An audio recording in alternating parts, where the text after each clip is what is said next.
Alam nyo ba, merong isang product na binibenta ko dito sa TikTok, pero nahihiya akong i-post sa aking FB account. Kasi nga doon sa FB marami akong kakilala doon, mga friends, mga kamag-anak, maraming mga acquaintances, maraming mga relatives, friends, ganun. So, nahiya akong i-post ito sa FB. Pero yung mga ibang product na ginagawa ko ng video galing dito sa TikTok, pinupost ko siya sa aking FB account. Ngayon na-realize ko, bakit naman ako mahihiya, di ba? Kung doon ako makakabenta, why not? I-post ko sa lahat ng social media account ko. Itong product kasi na ito, ipapakita nito yung kakulangan sa katawan mo. Di ba insecure tayong mga babae sa maliit na hinaharap, maliit na likuran, di ba? So parang pag pinost ko ito, malalaman nila yung secret ko na gumagamit ako ng mga padded na ito, padded shorts, padded bra. Ngayon na-realize ko, mas maganda ipakita mo yung kakulangan sa katawan mo bago mo ibenta yung product na yon para mas kapanipaniwala, di ba?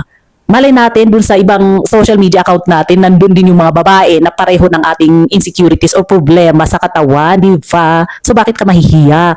So mula noon, kung ano yung product na ginagamit mo, tapos alam mo naman na maganda, so i-promote na natin. Bakit tayo mahihiya? Kung flat chest tayo, kung flat ang ano natin, kung yun ang magbibigay sa atin ng malaking earnings, ng malaking commission, o di ba, go!